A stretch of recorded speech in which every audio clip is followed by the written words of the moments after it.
Welcome to the weekly Extra Point Live. I'm your host, Mo Khan, for this special edition, the Road Show. That is Road Show 7, live from Brossard, Quebec. With me, as always, for the D5. He wasn't fired, but he's here somehow. Brian Mongeau. Brian, welcome to your first ever Road Show. Thanks for the welcome. Yeah, it's great to be here. I can't wait to see a good, exciting game for the championship. And a tradition unlike any other here at the Wet Bowl. An old dinosaur's back with us. Let's welcome in the stalwart, Darren Basmajan. Darren, how you been? Great. You know, you couldn't get rid of me if you tried, but I'm here. I'm excited for the Division 5 championship. It's really going to be a great game. I think two great teams, and I'm really looking forward to breaking it down with you guys. Okay, let's break it down. We have the D5 finalists here. Before everything, we forgot to introduce the last member of our panel. Oh, yes. And it's this bad boy right here, which is the championship that the winners will be receiving along with the playoff MVP trophy. We're looking forward to see who brings home this piece of hardware. Well, we'll find out in about an hour's time and who will win the D5 trophy. The two teams that are here. We congratulate the Warhawks for making it here. We congratulate the Outlaws for making it here. Two teams that had great seasons, beating some big names out there when you include the Du Bois in the finals, conference finals for the Warhawks, and the Golden Eagles for the Outlaws. Some big names out there. Let's start with you, Brian Mongeau. Yes. We're here. We spoke about these two teams all season long. Your key factors in regards to Tim O'Hara. We watched the press conference. We saw what happened. The team's very confident in him. How confident do you think he will be for today's game? I mean, that is the million-dollar question, Mo. And Tim O'Hara is going up against two adversaries. And what I mean by that is that he's going to have to face a ferocious rush and an aggressive secondary led by Gabriel Cournoyer. So, yes, I anticipate him to struggle early on. And however, his teammates did say that they would have confidence in him. But the one thing is, as he struggles, it's going to be important for him to have confidence in himself as well and be able to manage the game. Well, that's it, though, right? When you look at some of the statistics he's had the last two games, he's thrown for 225 yards, which is usually one game's worth of stats. But for him, he had 87 yards last week and a close win over the Boys, the last play victory for them. Darren Basmajan, I'll ask you this question. With your experience watching all these FPF games throughout your time here, you're going to pass for 87 yards 9 times out of 10. You should lose, correct? Yeah, you know, especially look, flag post football, we're not going to hide it, is an offensive league. It favors the quarterbacks. That's what the whole point is. So if you're not putting up yards, if you're not putting up points, you're going to have a hard time winning. And they're really going to need to put together a better effort this week against the Outlaws, who put together a fantastic performance against the Golden Eagles last week, specifically defensively. So they're really going to need to up their game on the offensive side of the ball. Speaking of offensive side of the ball, defense, the key for the Outlaws, and we all know about them, Brian, in regards to Julien Hamel, who will not be playing this game from what your sources told you, correct? Yes, that is correct. He suffered an injury last week early on in the game, and but not before a 2-sack performance, though. Well, they do have a backup, and we all know his name. 3 sacks last week, Mr. Rafael de Palma, pardon me. He's the guy that had a great semifinals and conference finals for the Outlaws. What type of impact will he have today? Well, that's such a luxury for the Outlaws to have, is that they're not going to really miss, although he's a good player, he's a good rusher, though, and Julien Hamel. However, again, to have such a talented backup, and again, he came against 3 sacks against such, arguably, who is the best player in Division 5, Kevin Dubin, it really sets the tone for this team, so I don't think that the Outlaws are going to miss a beat, defensively speaking. And it really starts with the rush, and then you can go into the secondary. So, yeah, great job, and I expect them to have a good game. All right, Darren, very quickly here, your thoughts on the pass rush. You've seen a lot of games, as I said before. How vital is the pass rush for D5 games? For D5, I mean, look, the quarterbacks are obviously not of the same caliber as the higher divisions. The higher you go, the more a pass rush is a very specific position, but it might not have as much impact. QBs get it off very quickly. Division 5, it's a different story. Sometimes the quarterbacks take a bit longer to make it through their reads and everything like that, especially once you get to the finals, the defenses are quite good.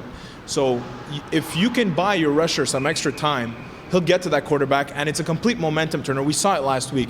It completely changed the tide of the game against the Golden Eagles, the way that even when Julien Hamel went down, the Raphael Depalm came in and didn't miss a beat. Actually, on the sidelines, we didn't even know that the rusher had changed. That's how good he did. So, I mean, I think it really is. It'll set the momentum. I think the as always, center, quarterback, rusher. That's where the game is played and won on this field. All right. One thing to note, though, the Outlaws' defense is ferocious, Brian. Yeah. How big of an impact will they have today? I mean, it's been pretty much their bread and butter all season long.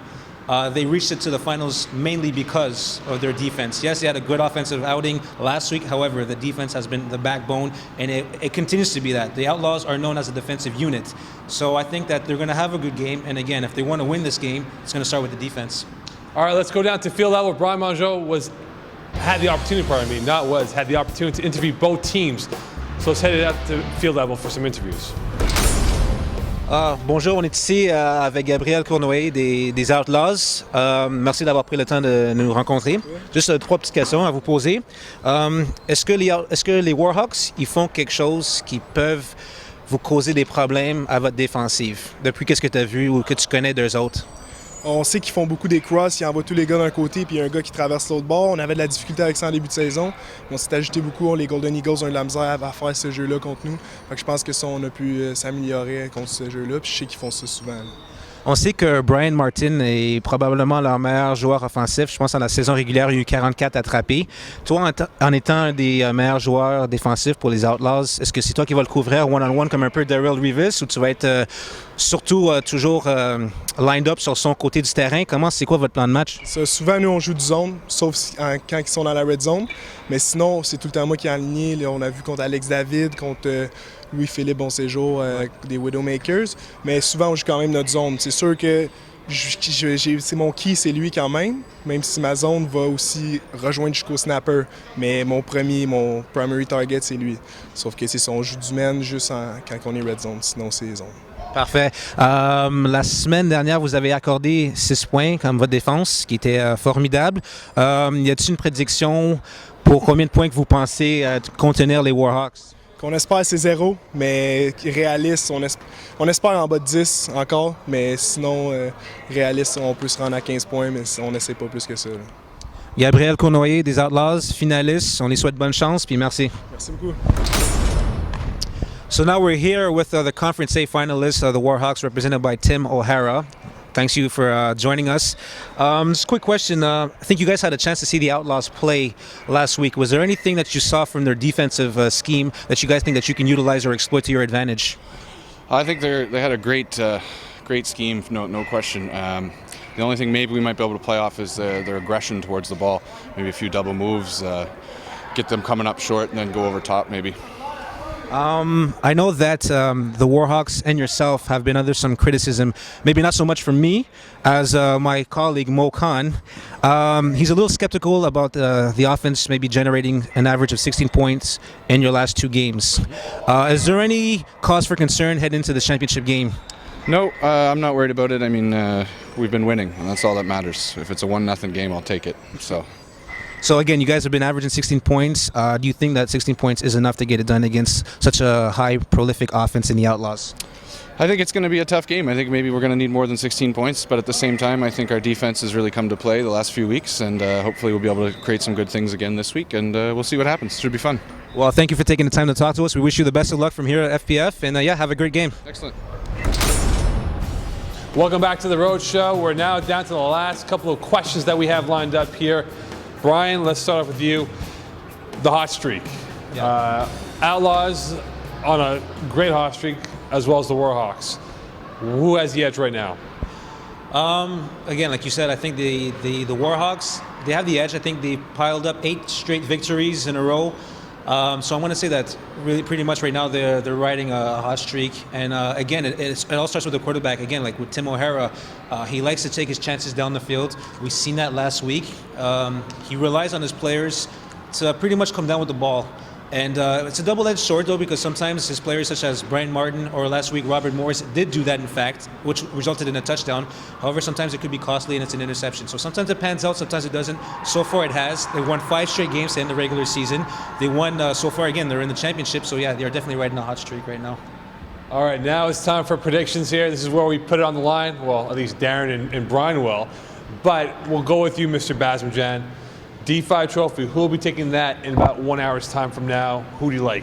I gotta say, I do like the Outlaws in this one. I just like the way they've been playing as of late. They had such an impressive performance to me last week going into that semifinal game against the Golden Eagles. Golden Eagles had not lost a game all season, and the Outlaws come out the way they did, very impressive to me. I think they're going to continue that trend and bring home the hardware. All right, Darren's not the D5 expert, but Brian is. That's right. Brian, it is now time for your 2 cents. Who do you have winning this trophy to our far left in about 1 hour's time? There's one thing that stood out from the D5 press conference, and that's pretty much Brian Martin said that the difference between the Warhawks last season and this season is that they're a team now. And obviously it took them all the way to the championship game. However, the Outlaws are also a team. They have guys that play tackle football together. They're buddies on and off the field. And there's one thing I think that great athletes, which the Warhawks have, does not necessarily translate into good football players. I think that the Outlaws have more football players on their team, and that's going to be the difference maker with them. So, as Darren pointed out, I see them leaving with the hardware as well. Outlaws. So there you have it, a clean sweep for the Outlaws. We'll find about 1 hour's time, and we'll hoist that trophy to our far left right now. You can hold that banner weight. And just before we sign off for the pregame show, a reminder, halftime reports from Brian Mongeau as he'll get an insight from both teams and how they are faring for the second half. And don't forget, for the very first time, the man to my left, Darren Basmajan, and I will be doing play-by-play of all 5 divisions, including D5 tonight. So stay tuned for that. So without further ado, let's kick off the D5 finals. All right, Jean-Michel Baudin opening up the D5 finals in shotgun formation. Welcome to the big finals between the Warhawks and Outlaws. Here we go. Baudin waiting for the snap. He gets it. He's looking to his right, rolling out. Throws it out to the sidelines. It is caught by Rafael de Caslapam for a 7-yard gain, Darren. Yeah, a nice little catch here. A nice little slow-mo here on our replay, but Calapalm here kind of catches it, fumbles it, but they are ruling it a catch. He did have possession, did come down with it. Warhawks offense and defense, especially their D, they have to come up big in this opening drive for themselves in terms of keeping this game within range. Here we go, second down and short for the Outlaws, pardon me. Snap coming up. Baudin looking to his right. He throws it. It is caught by Gabriel Conroyer for an 11-yard gain, pardon me. Keeping this drive alive. First down and more. Great yards after the catch. And great tackle, though, by Watson for a huge gain. Yeah, Conroyer is a guy who's going to have to be huge for them. Obviously, he's the clear-cut go-to guy for JM Baudin. First in receptions, first in yards, first in touchdowns during the regular season.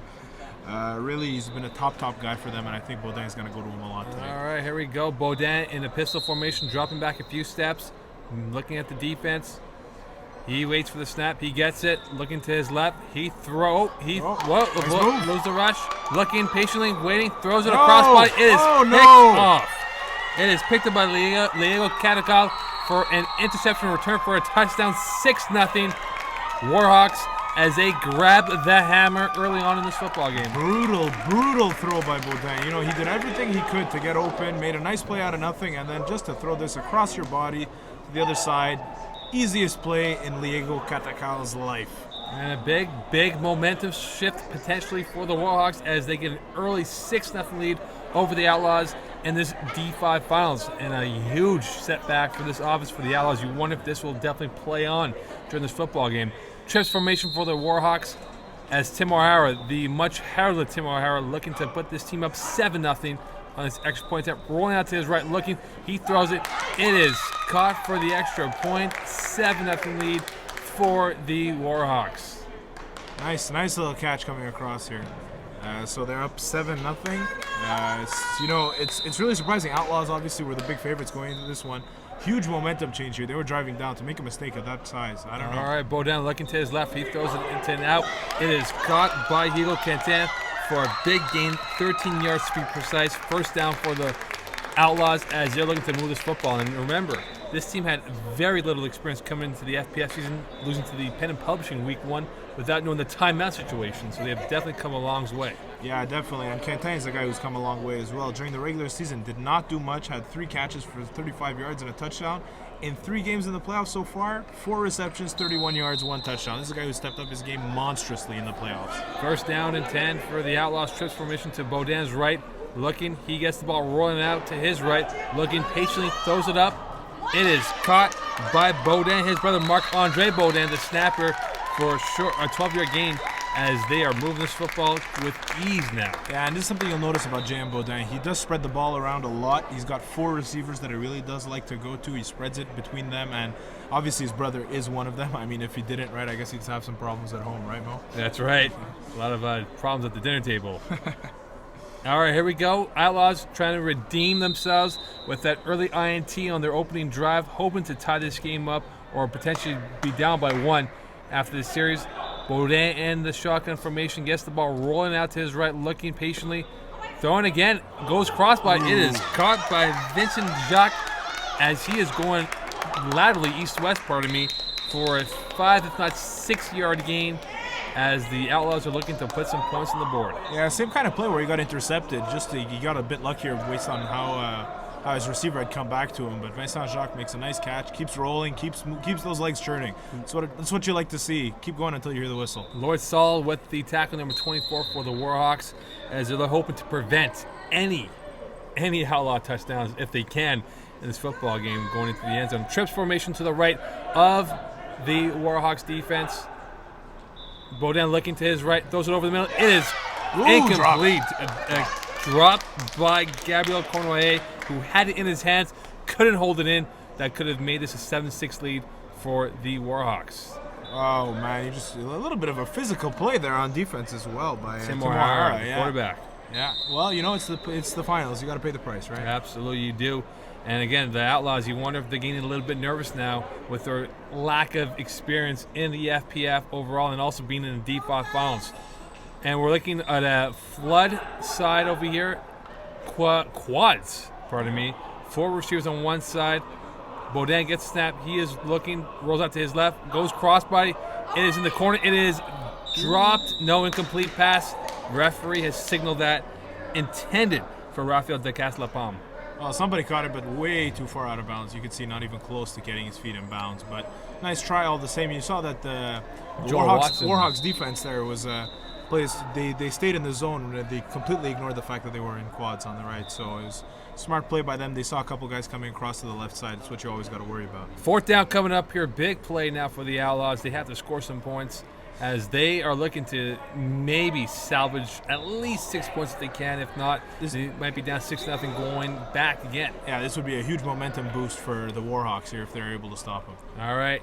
Baudin looks to his left. He throws an out route. It is dropped by Vincent Jacques again. Once again, the Achilles heel for them early on in this football game is the drops. And we see it again, Darren. Yeah, a lot of mistakes here in the red zone. It's got to be nerves, a lot of it. The Outlaws are a much better team than this. We saw it last week against the Golden Eagles when they pulled off that huge upset, knocking out the only undefeated team in FPF. All right, here we go. The first series for the Warhawks in offense. Tim O'Hara, who didn't have a great game last week, 83 yards to be exact in passing against the boys.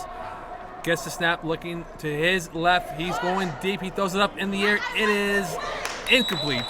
Intended for Bobby Morris. Cannot catch that football. A great play by Vincent Jacques, who was redeeming himself after that drop ball. Yeah, Vincent Jacques had about as good a chance, if not better, than Bobby Morris on that ball. Not a great throw. Not at all. And again, the pressure will be on O'Hara. The team has a lot of confidence in his ability. We saw in the press conference how much they really believe in his chances to take this team to the D5 pinnacle. Just excuse me, it was Hugo Quentin on the pass defense there, not Vincent Jacques. All right, here we go. Deep in Warhawks territory. O'Hara throws an out route caught by Andrew Jones. It looks like it is an 8-yard gain. That'll make it 3rd down.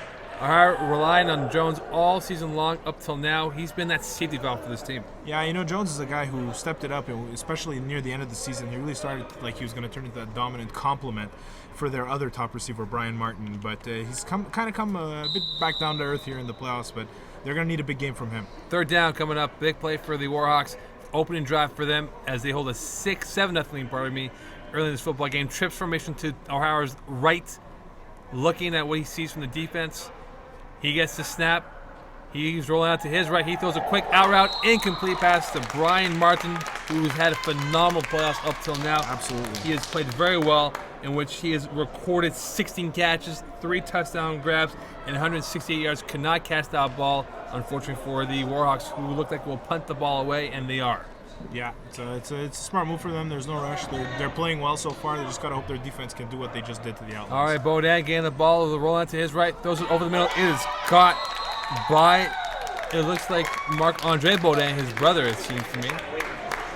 He waited and threw that ball to brother Baudin. Oh, yeah. Oh, I think sense. that one might be I mean, Vincent Jacques. I'm not sure. Well, Let's I'd take a either look injure at myself or somebody down there. that one. Yeah, Vincent Jacques on that one, actually. Oh, my apologies. It's all right. Happens to the best of us. Absolutely. But it was a great catch nonetheless. And you see, he's kind of rolling to the right and waiting for that help underneath. It's coming, but they got to be careful with those passes. All right, here we go. First and 10 for the Outlaws. Baudin goes deep. He has unbelievable catch by Roy Defort, who's made the catch. Maxime Roy Defort making a huge catch, 33 yards on the play, catching it in front of the Warhawks defender for a huge gain. Yeah, nice play by Roy Defort. And I almost thought that was going to be an interception. You kind of heard me gearing up there. I thought it was going to be Tim O'Hara. Continuously. But really great play by Roy Defort. All right, very deep inside the Warhawks territory now. Can the Outlaws finally punch it in and get some points here? This is something that they have not been able to do up till now. A trips formation to Baudin's right. There we go. Okay. He's waiting for the snap. He is getting the snap right now. Rolls out to his right, waiting. He has the touchdown. Gabriel Cournoyer with a huge grab, 2-yard grab for the touchdown. Warhawks allow points for the first time in this game. Well, you remember on the first drive, they kind of went for a similar type play in the back of the end zone, right down the middle to Gabriel Cournoyer, and he dropped it. Better defense, obviously a lot of pressure by Tim O'Hara. This time he was wide open, and that's exactly what they needed here. Kind of get back to the basics. All right, Outlaws going for the 2-point attempt now to take an 8-7 lead potentially if they convert on this opportunity right now. 7-6 lead for the Warhawks midway through the first half of this D5 finals. Baudin waiting for the snap. He gets it, looking over the middle, goes to his right, goes to his left. He throws it over the middle. It is converted for the 2-point converts. 8-7, what a swing, huh? And Marc-Andre Baudin, the brother of Mr. Baudin, catching that football to make an 8-7 lead. That is correct, Darren. Yeah, definitely a huge swing for them. Now we'll see. Now the pressure is on. They had a chance. Warhawks take a 2-score lead. They punted. They got to come back with a good drive. High formation for Howard. He throws a little pitch route. It is snuffed out. A 3 or 4-yard loss for Andrew Jones. A great play by Raphael Descasse-Lapalme, who's come in and done very well in place of Julien Hamel, who's out with an injury. Yeah, it's a great, it's a little surprising thing to see in Flag Plus football. It's the first time we've seen the I formation used, but I don't think it'll be the last time tonight. Not whatsoever. Here we go. Second down, very deep in Warhawk territory. They have to move that ball down, Darren. Otherwise, this might be a long night for them. Outlaws have not been able to capitalize up till now as they hold an 8-7 lead over the Warhawks in this first half. Base formation for the Warhawks offense. Tim O'Hara calling the snap inside his end zone. He better be careful about that. Gets the ball, looking patiently, throws it over the middle. It is incomplete, intended for Brian Martin. Cannot corral that football in. Deflected by Gabriel Cournoyer, who's played phenomenally well so far in this football game. He's got some good elevation, got his hand out there. They know who he's going to in those big situations. It's Brian Martin, and so great read, great play, great athleticism by Gabriel Cournoyer. Very deep in Warhawks territory. Warhawks looking to maneuver the ball out. Otherwise, they might have to be forced to punt this football here. Tim O'Hara, again, a guy they believe in strongly that can lead this team to the promised land if they are to hoist his D5 title. Trips formation to O'Hara's right, looking to get some yards on this play. Gets a snap, rolling out to his right, waiting patiently. He avoids the rush. Nice move. He's going to run. He's looking to get some yards, and he gets about 7, if not 8 yards on that play. Will that be enough? Most likely not, and we might see a punt here, Darren. Yeah, I think they'll have to.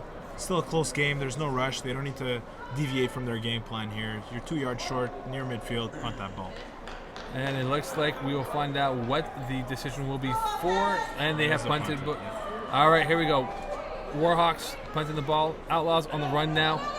Baudin throws a cross body pass, caught by, it looks like Hugo Quentin with a huge catch, and we're seeing a lot of crossbody throws by the Outlaws. Yeah, great catch by him. You know, it's an odd strategy to be rolling one way and then throw completely across the other side. They're catching the Warhawks defense napping on that side, and I'm sure the Warhawks defense will adjust here. They'll need to be aware of that type of play. All right, 1st and 10 for the Outlaws as they're looking to take a potential bigger lead in this football game. 8-7 lead for the Outlaws. Of course, we're seeing Jean-Michel Baudin going crossbody, very unorthodox in his throwing motion, having success up till now, using all of his players practically on the football field in a very deep shotgun formation, waiting for the snap. A little trickery over here. Play action fake. Baudin looking deep. He goes over the middle. It is caught. It is caught off of deflection. Raphael de Castellapam getting that ball deflected by Vincent Jacques for a huge gain, and this could be a big backbone. Well, you know, they say you got to be lucky to be good or good to be lucky. I don't know what the expression really is, to be honest, but all I know is that was lucky. A nice, just really right place, right time, nice catch there. And right Tim in the O'Hara shape. looking to see if it was incomplete, which it wasn't. No, clearly a catch there, but now we'll see if they're able to punch it in. All right, we're seeing a base formation inside the red zone for the Outlaws. Baudin rolls out to his right, waiting patiently. He throws. He's It got is incomplete. Intended for Cornway. Gabriel Cornway could not catch that football. And again, the drops might come back to haunt the Outlaws if they don't win this football game. A lot of mistakes here by the Outlaws. Drops, bad plays. It's very surprising to see it from them. Despite that, they're still up, and they're in a position to go up. And they're in a position to go up by a bit more, but they've really gotten tighten their game up. We're deep enough into the game that nerves shouldn't be a factor anymore. None whatsoever. And again, the Outlaws, they've been here before. The lack of experience, but winning the big games, defeating the Golden Eagles, and when I say defeat, they beat them up practically. Yeah. The much heavily favored Golden Eagles, and now they are potentially on the verge of maybe making this another score for them in hopes of prolonging this lead here. All right, Baudin in an awkward shotgun formation, waiting for the look. He waits for the referee to signal in the call, and it looks like they have their signals correct. Baudin, waiting. He gets a snap, rolling to his right, waiting patiently. He throws it. It is caught for the touchdown. It looks like it will be a touchdown. Is he short? It looks like he is short, even though. Ooh, I don't know. We're gonna have to. I'm not sure if I think the refs might need a conference there or something. Well, we're about to find out here. It's very difficult to tell from that play. Unfortunately, we don't have the instant replay on that side of the field. Yeah. But again, from our vantage point, it looked like it was a touchdown. Yeah. See. Touchdown. There's the calling call. it a There's the touchdown. call. Yeah. And that touchdown to Vincent Jacques, who made that catch, a 3-yard gain, for the touchdown. And you wonder if the Warhawks might be a little bit upset about that call. But again, it is a touchdown. It is now 14-7 Outlaws midway through the first half of this football game. Remember, it's the placement of the hips, not where the ball is, right? So it's really he made the catch clearly, and his hips were over the line. So that is definitely a touchdown. A big blow to the Outlaws, to the Warhawks' hopes, Baudin in shotgun formation, looking to make this potentially a 15-7 lead here in the first half of this D5 finals. Waiting for the snap, he gets it. Looking over the middle, rolls to his left. He avoids the rush. He throws a crossbody once again. Whoa. It is incomplete. Nice try, though, by the incomplete for the Outlaws as they now hold a 14-7 lead. And again, those drops might come back to haunt this team, Darren. And again, this could be the determining factor. Yeah, it's kind of hard to get on them here. I think there's an exceptional effort to get that close, but you saw in the end he beat his defender. He was in a good position to catch it. Raphael de Castellapam with the attempt to catch that football. Yeah, he's got to bring that one down. All right, here we go. Warhawks looking to put some points on the board. Have yet to muster any on the offense. Have gotten their points off an INT return for a touchdown. O'Hara waiting for the snap. Looks to his left. He throws it out for Joel Watson for a very minimal gain. 3 yards looks like it. Flag on the play, though. Cornway is going to get tagged for holding here. He kind of grabbed his shirt or shorts while he was going for that flag, just a bit too much. They don't go quickly enough. Well, it's pretty obvious when his shirt's no longer on his backpack. Exactly. There you see. My God, he undressed him. Literally undressed. Literally undressed. A good crowd out here for the D5 finals as both teams represented by their fan base. Yep. Very deep fan base. The Warhawk fans have to be happy with that so far, how this drive has been unfolding. as we see Joel Watson kind of putting his shirt back on. But Warhawks looking to muster some points here, Darren. They have to get something going for them. Otherwise, this could be a long night for them in this D5 finals. As we mentioned before, the Warhawks defeating the Outlaws, defeating the Boys in a very tightly contested matchup in which they won in the last plays, and the Outlaws defeating the Golden Eagles, in a beatdown 31-6. Many thought the Golden Eagles would be in this situation, not the Outlaws. well, when we talk about the Warhawks, first of all, going back to what you said, this is a team that they win close games. You know, when it's close, that's that plays to their favor. Yeah. This is a team that's won a lot of close games. When we look at them when they've lost, it's usually been by 2 scores. So they need to keep it close. I think that's exactly what they're doing. That's what they need to do. I think they're in a decent spot here. They just need to keep driving. All right, here we go. The referees have sorted out the penalties and the yardage as the Warhawks look to hopefully put some points on the board to maybe keep this game within range in this first half. And Tim O'Hara, again, the much maligned Tim O'Hara, who has a lot of pressure, if you want to use that term. I formation, once again, going with that look that did not work out well. Andrew Jones, who was caught in the backfield for a 3-yard loss. Here we go, O'Hara, faking the pitch, looking deep. He throws it. It is picked off. It is picked off by Gabriel Cornoe deep in the Warhawks territory. And Tim O'Hara is not happy about that. Yeah, you know, you can see here, I think perhaps Ducal Lapalme might have gotten a finger on it. I'm not sure. But it doesn't matter because Cornouaille, that matchup over the middle, he's been coming up big against. All right, Baudin, we're back in the action. Baudin throws a high, deep ball. Oof. And not catchable as Joe Watson makes a play on that. That was a high and deep ball there, my friend. Yeah. And just getting back to what I was saying, the matchup there, they seem to be going with Brian Martin versus Gabriel Cornouaille. It's the best on best, right? So so far, Cornouaille's been coming up big. He made up for that holding penalty by getting a nice interception. So good job by him. All right, second down coming up here. Outlaws looking to further their lead in this football game. And this D5 finals between the two best teams representing their conference A and Conference B. Baudin in shotgun formation again, taking a 7-yard stance from where he is. Base formation. He gets snapped, looking to his left. He is waiting. He throws an out route pass, caught by Vincent Jacques for about 11, if not 12-yard gain for the first down. Great pass by Baudin. Yeah, and a nice little toe-tapping catch there on the sidelines by Vincent Jacques. Great catch. This is a guy who's stepped up his game a whole lot in the playoffs so far for them. As we hear the whistles here for the 5 plays that are coming up here. All right, critical 5 plays for both teams. Who will be able to stand up or potentially score points in the case of the Outlaws, as Marc-Andre Baudin and brother Jean-Michel Baudin have been phenomenal so far in the first half, being the glue for the team. All right, Baudin looking to his left. He throws an out route. It is caught. It is caught by Maxime Roy de Fort with a big gain. It looks like it is about a 10-yard gain, and the referees have marked it very deep inside the Outlaws' territory. Yep, he's about as close as you can get without getting in.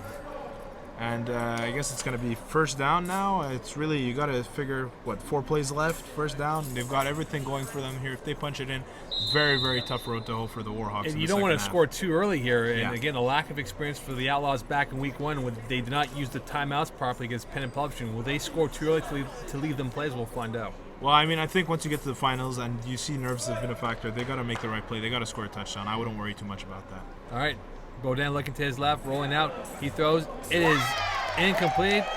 Yes. Yeah, out of bounds. Out of bounds. Intended for Vincent Jacques, who could not keep his feet in bounds. It's a nice try, though, but he couldn't get the toe tapper there. He felt he got a little bit of pressure from, I think that's Diego Catacao. Actually, it's Chaitin Sony, actually, with the push out over there. And here we go again. Second down coming up now for the Outlaws, looking to hopefully punch this in and potentially make this a 2-score lead for them if they can get going over here. Baudin looking to his left. He throws it over the middle. It is incomplete once again. There is a flag on that play. I saw a flag. Maxime Roy de Fort could not keep that ball in his hands, and those drops again, Darren, coming into play. Yeah, I think what the referee, that he stepped out before he got back in. As per the rule change this year, that is just an incomplete pass. It is not a penalty. So there's no penalty on the play, but it is an incomplete pass because he stepped out of bounds in the back of the end zone before he caught the ball. Very eagle eyes that you have there. You know, that's what we're here for. Absolutely. All right, here we go. Third down coming up here for the Outlaws as Jean-Michel Baudin looking to punch this score in and hopefully making this 20, if not more, 21-7 lead if they do get the extra point on this. Joel Watson trying to keep his troops focused and keep this team alive and give Tim O'Hara some plays if there is any chance to have any plays before the first half is over. Yeah, this is a crucial type of situation where you absolutely need your best players to step up. I think you've got to be looking at that matchup. You've got to be looking at Cournoyer on the Outlaws offense. And on the defense, I think a guy like Joel Watson is one of the leaders on defense. And here we go. The referees are sorting out the yardage situation and, of course, the penalty situation and where the distance is for the rusher. Yeah, and just getting back to Watson, look, this is the second leading tackler on D for the regular season. He's got 17 tackles in the 3 playoff games so far. Great player, one of their leaders on defense. Yep, there we go. Baudin in shotgun formation inside the Warhawks zone. Looking to his left, he throws it. Again, incomplete pass. And this time it is again to Maxime Roy Defort, who cannot keep his hands on the football, and this must be their 5th drop so far in the first half alone. Yeah, it's just, again, we say it over and over again, a lot of nerves, especially as they get closer into the red zone, where things get tighter, there's not enough space, not as much space, I should say, and Outlaws, it's going to come back to bite them if they're not careful. They need one now. They're on 4th down here, and this is about 1 play left in the half. So. Claustrophobia, it might be. Trip formation to the right of Baudin. Looking to hopefully punch it in. Looking over the middle. It is incomplete, but flags are flowing. All 3 of them. Refs all saw the same thing there. It looked like interference on the rusher. I think they're going to get another chance here. And if they do, this might prove horrible for the Warhawks if there is life to be given to the Outlaws offense. Yeah, we don't really see the interference on this from this angle, but you see all the flags. I think the refs is very, very clear. They'll be getting another shot here on 4th down. So. You wonder if Jean-Michel Baudin is getting frustrated with his troops not catching the football. Of course, the referees are now conversing on the decision of the penalty. And again, this might be life for the Outlaws offense, and it is. Interference on the rusher, and they'll definitely take the play again and hopefully punch it in for a score if they do get the chance to score. And this has to be incredibly disappointing for the Warhawks. They thought they had them beat here. They thought they had them stopped. And interference by the rusher, you're kind of getting in front of somebody, just is allowing the Outlaws to get a second shot here. And now it's 4th down, 1 play left. It's just, you got to wonder here if this is going to be the turning point of the game. The TSN turning point, if you may, Mokan. Or the FPF turning point in this case. All right, here we go. 4th down coming up. This can be a make or break play for the Outlaws and Warhawks. Baudin waiting for the snap. He gets it. Looking over the middle, he throws it out. It is caught. Touchdown. Touchdown for Gabriel Cournoyer, who makes a huge grab, 20-7 lead, and this is a big blow for the Warhawks defense. Well, big players make big plays, I should say. Gabriel Cournoyer is making the biggest plays here. Some nice defensive plays, and now 2 touchdowns for him on the night. Great catch. You saw it almost got ripped out of his hands there, but he held on to it. Yeah, he held on to it. Did a very, very good job there. All right, here we go. One last play before halftime, and then after that we send it down to Brian Mongeau Eastman, who will have the halftime report with both teams. And all right, Baudin in pistol formation, about 5 yards away from the snap, getting the ball, looking over the middle. It is incomplete. Flags on the play again. Once again. Yeah. A lot of penalties. Very, very sloppy play from both teams in regards to their offense and defense. A lot of flags. And we might see a little interference once again, Darren. Yeah, it looks like a pass interference on the defense there. I think they're going to get another chance here for that extra point. The Outlaws will. It's sad the Warhawks played so well to force them into 4th down. But then, a mistake gives the Outlaws new life. They get a touchdown on the second 4th down in a row. And now they're getting another chance at the extra point. This is starting to get costly. It definitely is, and that's why going into halftime, I'm sure Joel Watson and his troops will have to huddle up and formulate a new game plan and become more aggressive if they are to be aggressive in the second half of this football game. All right, here we go. Jean-Michel Baudin back in shotgun formation, looking to punch this in to make this a 21-7 lead. It is no good. No good. Great pass by Joel Watson. Coming up next, the halftime report with Brian Mongeau Eastman. We're here at halftime on the bench with the Outlaws. We spoke with a couple of guys with them. It seems like they had a little bit of nerves early on, dropping a lot of passes, most notably in the end zone. However, they settled down. On offense, they scored twice, And we talk about Gabriel Cournoyer, number 38, coming up big on defense, and he did. He had an interception just to end the half. So yeah, the Outlaws, they seem confident, they seem energized, focused right now. As you can see behind us, they're strategizing, and they pretty much didn't start the game as they wanted to, but they ended it the first half on an excellent note, scoring on the final play of the game. We'll see what happens from here on out. We're here by the sideline of the Warhawks and their offense as they're strategizing, getting ready. They're trailing by 2 touchdowns, the Outlaws. They pretty much got off to a terrific start. On the second play of the game, the Outlaws quarterback broke the cardinal rule. He threw off his back foot in the middle of the field, which was resulted in a pick 6 that got the Warhawks on the board. Coincidentally, that's the only points that the Warhawks were able to score. Defensively, they are struggling a little bit, allowing the Outlaws to put up 3 scores. They're going to have to tighten some screws. I'm sure we're going to see a different team come out. And yeah, this is the championship game. They're going to have to definitely make some modifications on offense and defensive side of the ball. Back to you. All right, Warhawks opening up the second half, down 20-7. Tim O'Hara calling the cadence, waiting for the snap. He gets it, looking to his middle, rolling out to his right now. Waiting patiently. He has an open man. It is Andrew Jones with a great acrobatic catch. 30-yard gain on the play, Darren. Yeah, great catcher. I really thought he was going to maybe drop it there, bounce off one hand to the other, but he was the only one. Great play call as well by Tim O'Hara. He was wide open. He dropped that ball right in there.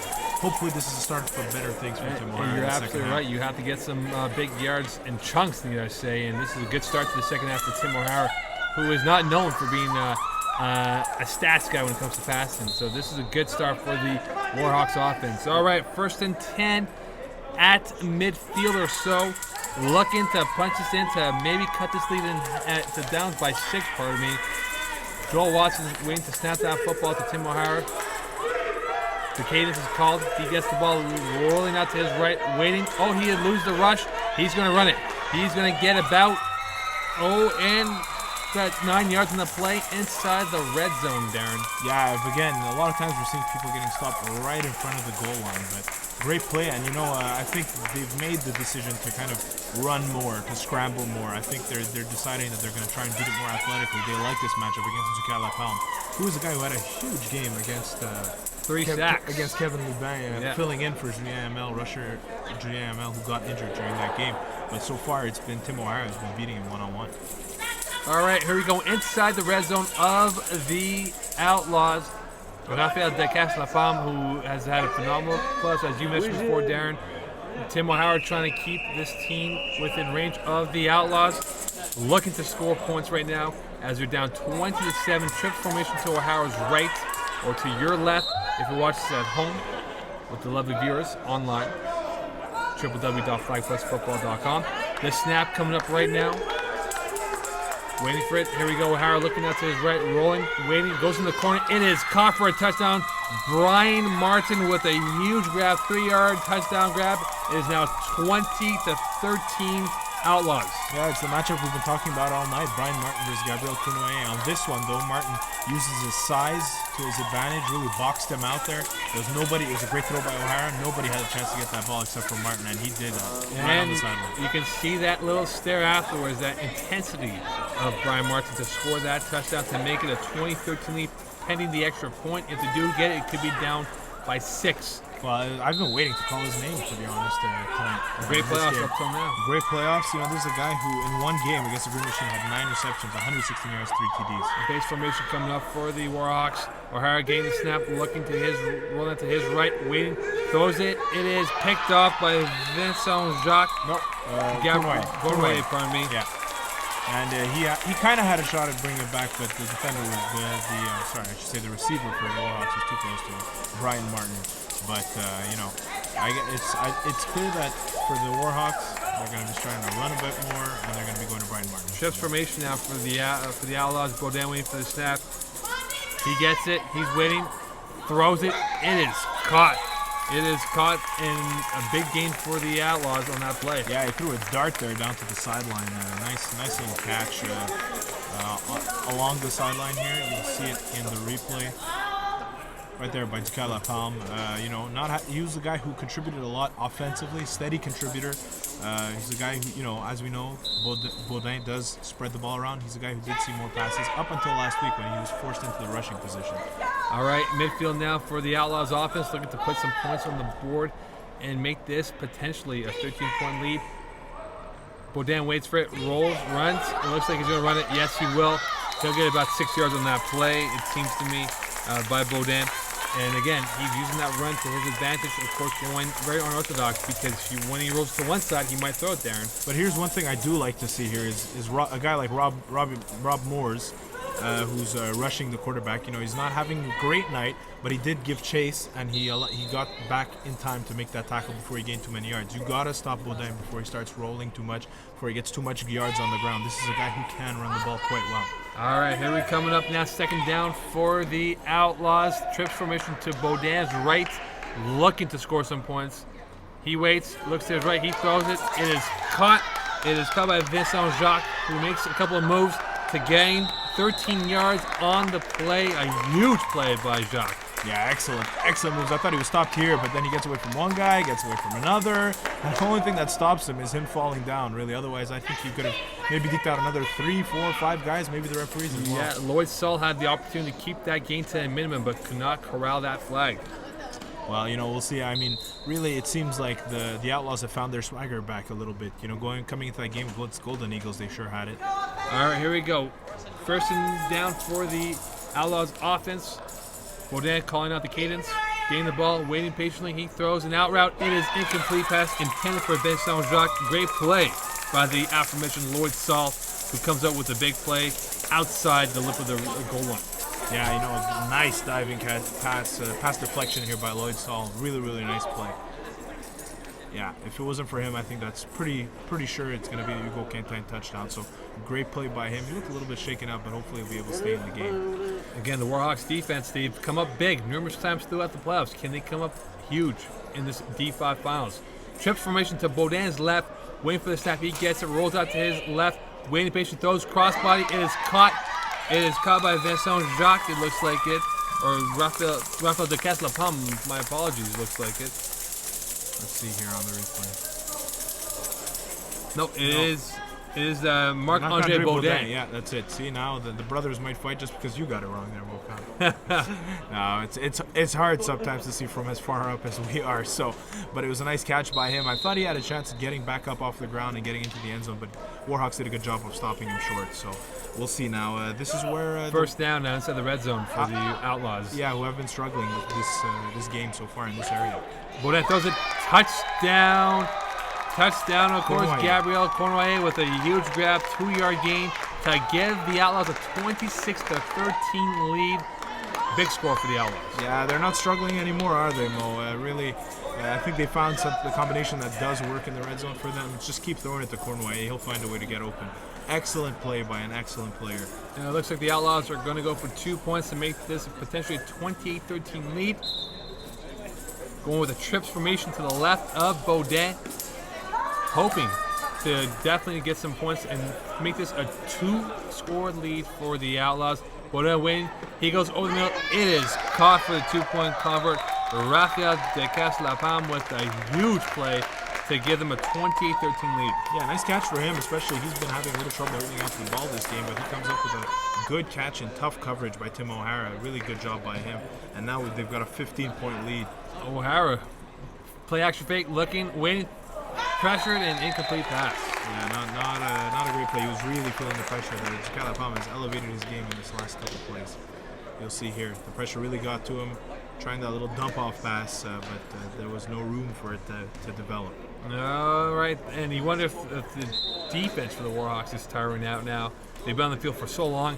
Outlaws keeping that pressure, going with the full field press, to use a basketball term, from the full court press in terms of their application of the pressure onto O'Hara. Trips formation coming up to O'Hara's right on the left side of this TV screen. Oh, a little motion by Brian Martin going into a base formation. O'Hara waits patiently. Going over the middle. It is a deep ball. It is in coverage. It is picked off. Picked off by number 55, Hugo Quentin, with a big score. Could he do it? No. Looking for the big score. Could not get it. But a huge INT for Quentin that was intended for Joel Watson, but could not score that touchdown. Yeah, tackled by Bobby Moores there, who hustled back to make that tackle. But Double coverage. Look at the concentration by Quentin. bobbles the ball, still comes up with it, makes a couple of guys miss. I really thought he had a shot to get all the way. Whether or not this could be the dagger, we'll find out soon enough for the Outlaws as they're looking to make this a bigger scoreline. Baudin gets the snap, looking to his left, waiting. He throws over the middle. It is caught. It is caught by Mr. Maxime Roy de Fall with a big catch, 10-yard gain for the first down, if not just before the first down marker. Take a look here. Lidsall there with a good tackle. It's short. It looks like it. Yeah, just a bit. We have to get some yardsticks now out there. Yeah, I think that might be the next step, right?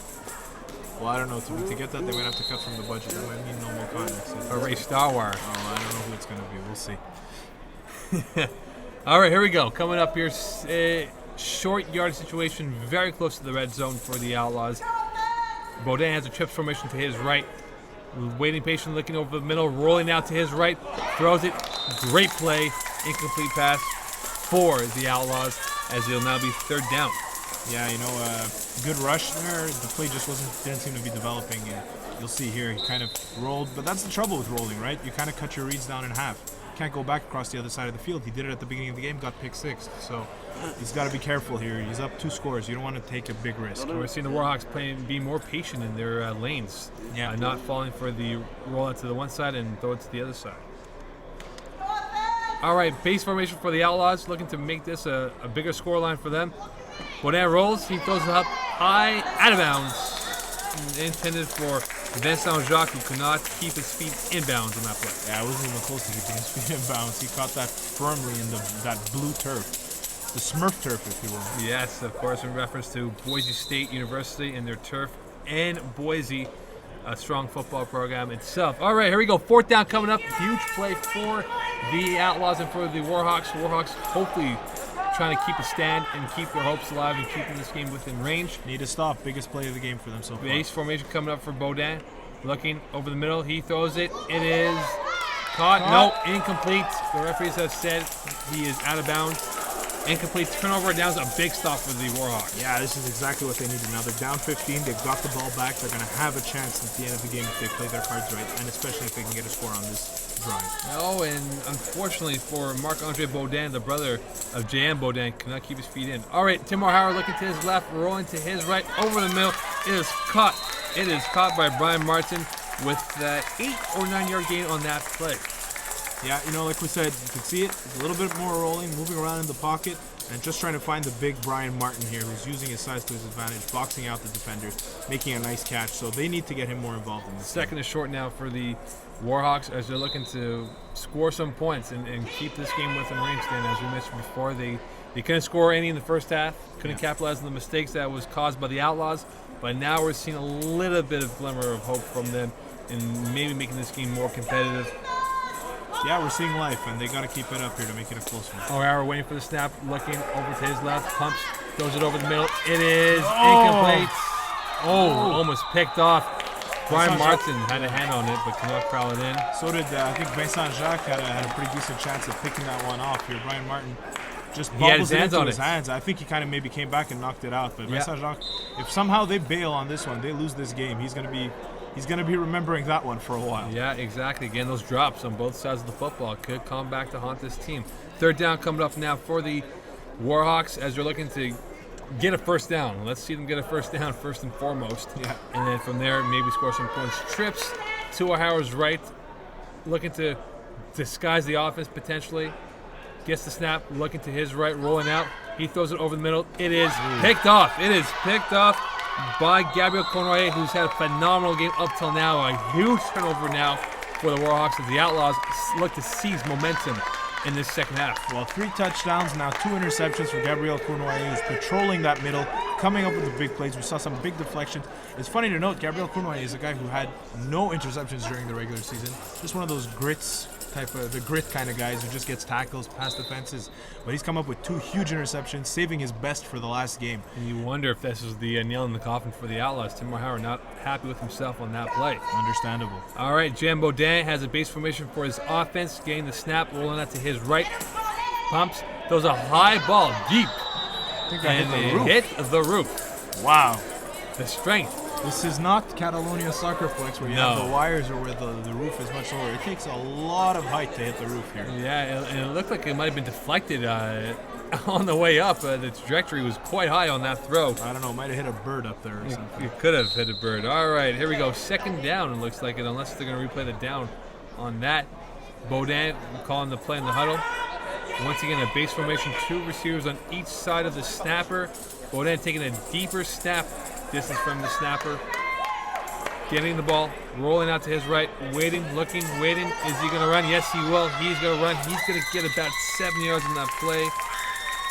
But he'll be short of the first down there. Well, a smart move by him here. You don't want to take too big a risk here. You're up 2 scores. You just had the back-breaking interception on the Warhawks. You got to be smart.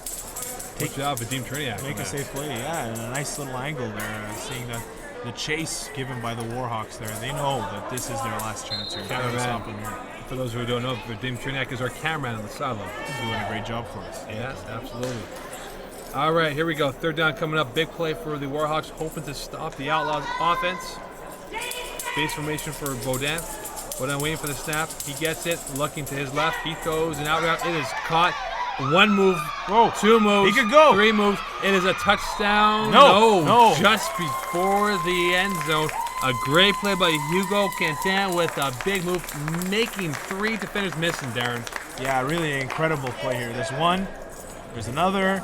Finally, Joel Watson. Yeah, Joel Watson coming in with a huge tackle. I really thought Quentin was gone on that one. Could this be the hammer now? Could this be the play where we can say the Outlaws are now in comfortable, smooth sailing? Right? Well, definitely if they score here, the game is over. As it is, I'm not sure how much time the Warhawks will have left after this drive is done, but they need a stop. They need one desperately.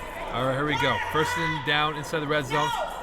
Baudin looking, waiting. He has all time in the pocket. He is waiting. He throws it up. Oh! It is picked up by Joel Watson, who brings it out, and he'll be out at the 1. That might have been costly. He should have stayed in the end zone on that Yeah, well, you know what?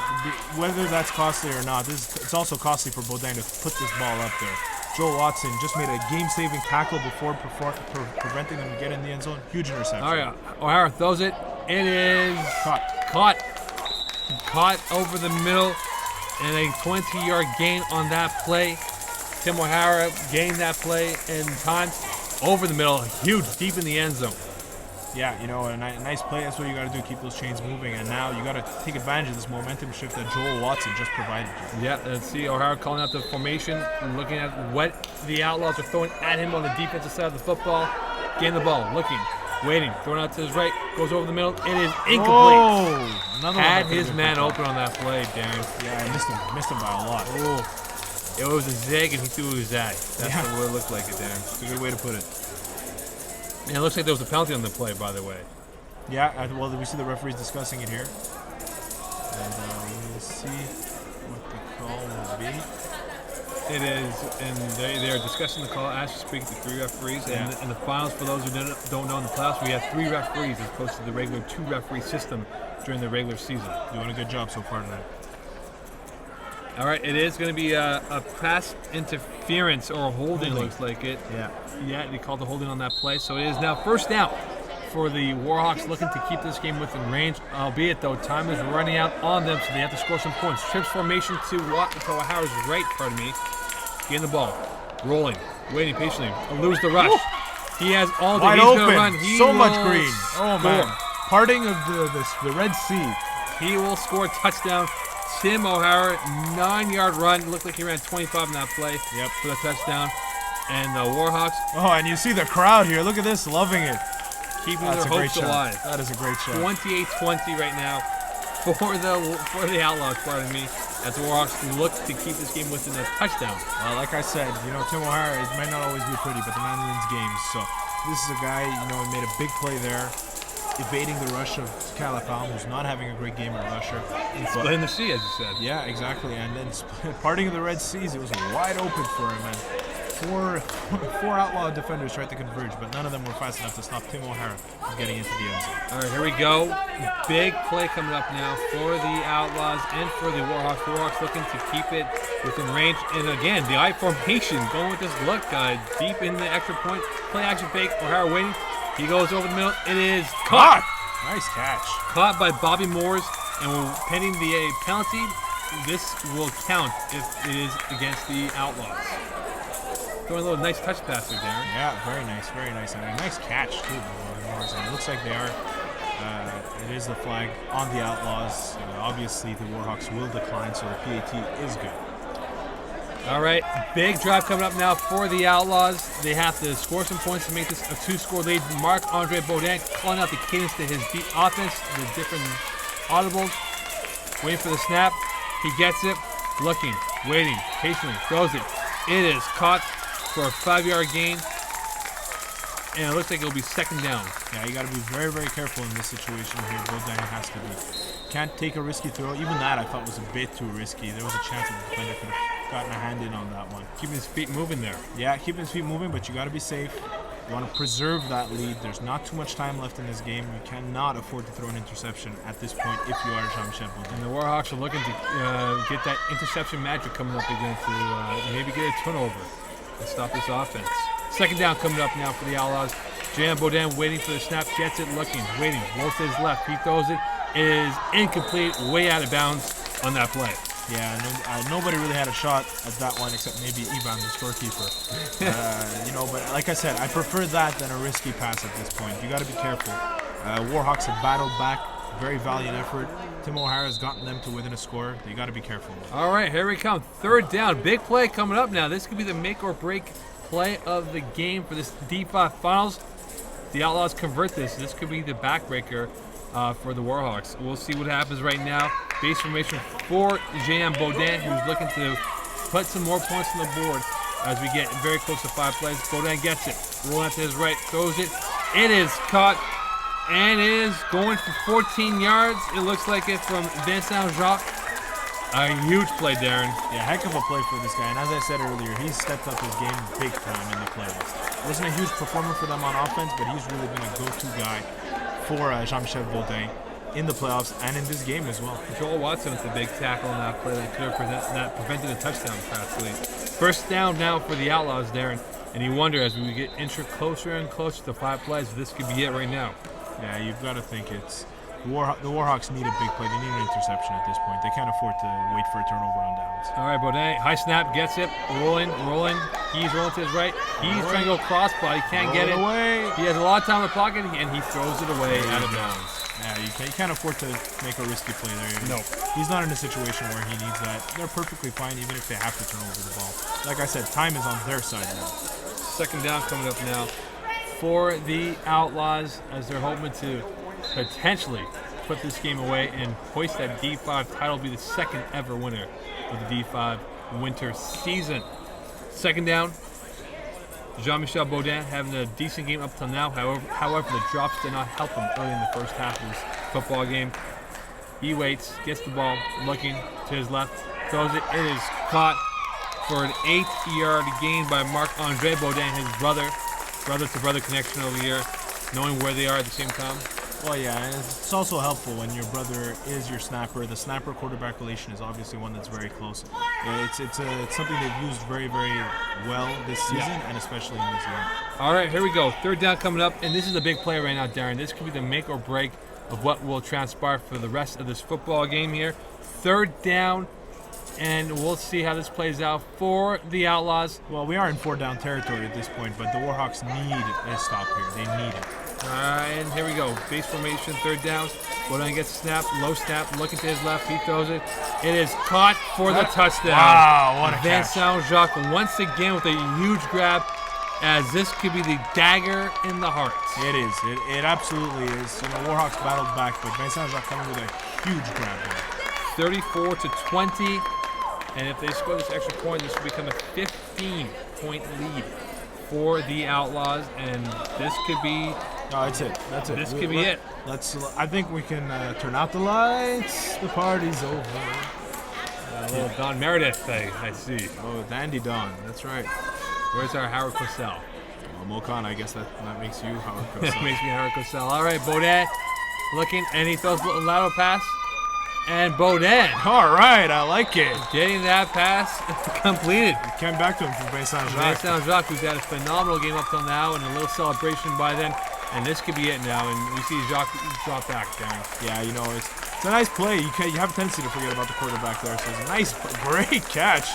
Gotta be wondering if maybe the role should be reversed. That was a heck of a catch by J.M. Baudin. And you can see the looks on Tim O'Hara, Joel Watson, It's and over.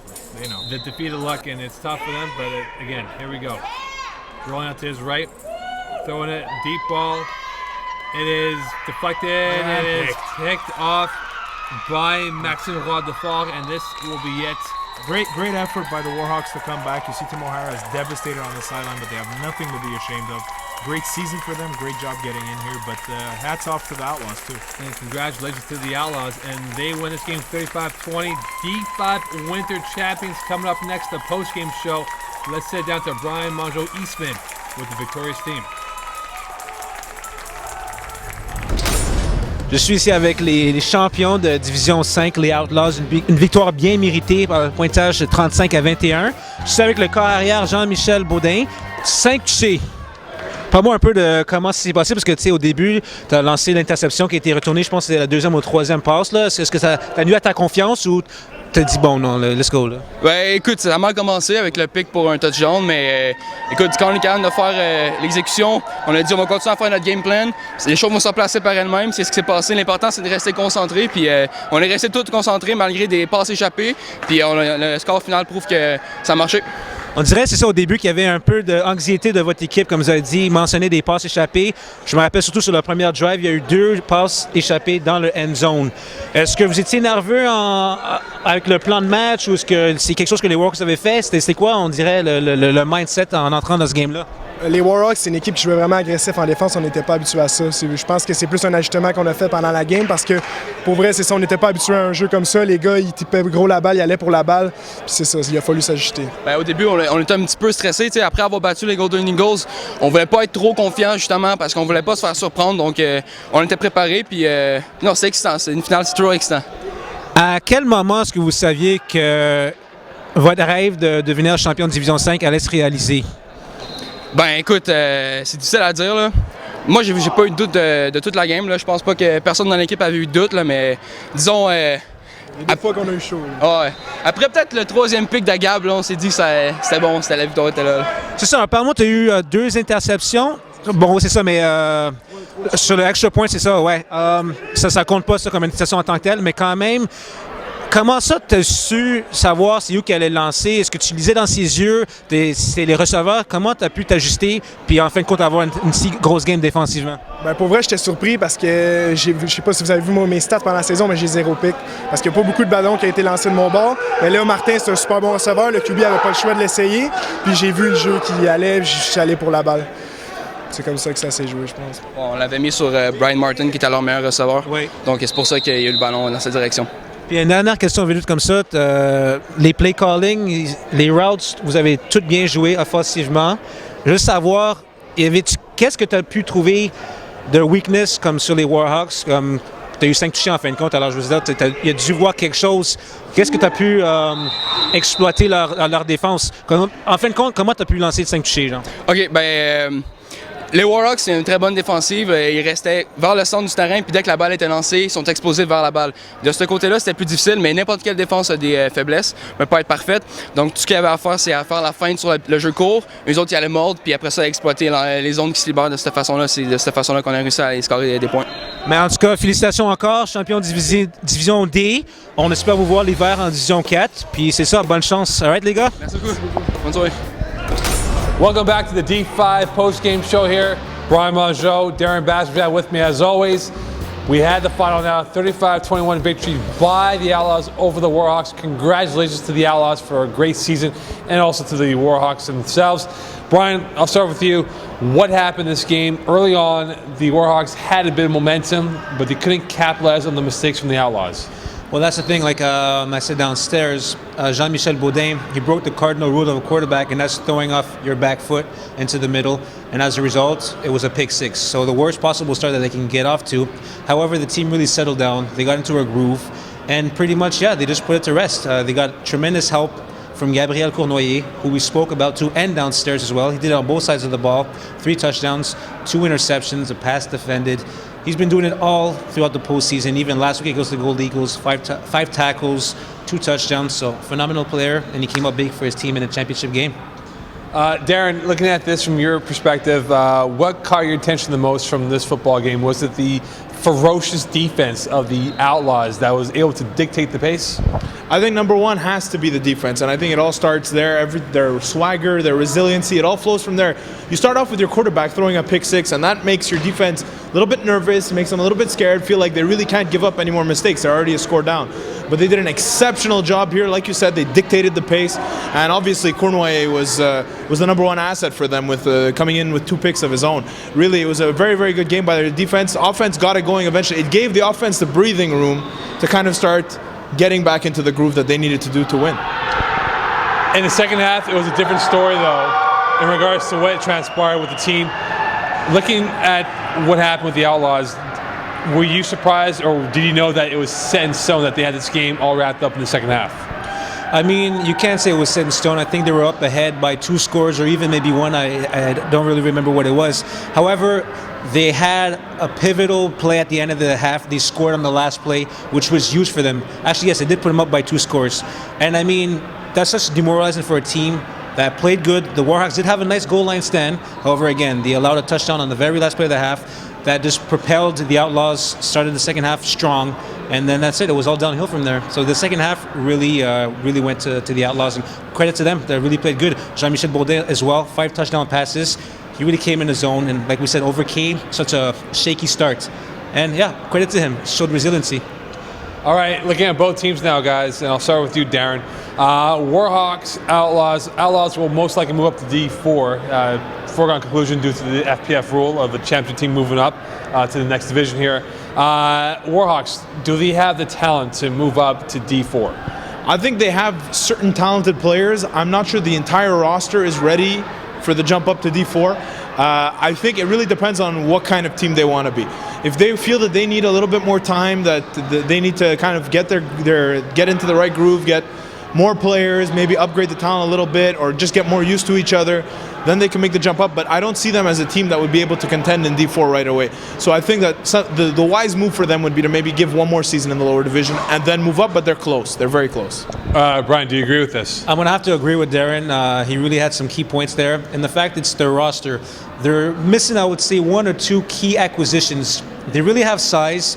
However, they're missing some speed for the downfield options. So I think that's really something that hurt them throughout the regular season. It's something that hurt them tonight again. They had nobody that can really stretch the field for them, and that was a difference maker. They don't have anybody that can really score and have a quick touchdown on a Hail Mary pass. They don't have that right now. They only have is Brian Martin, which is a big physical presence. Again, but a lack of speed. They get that, they'll be okay in Division 4, but as now, with their current roster, they should stay in 5. Outlaws, definite jump up to D4? Definitely, well, like you said, because of the rules, they're going to have to, but I spoke to them after the game. The entire team is going to be back, so we can expect the same Outlaws.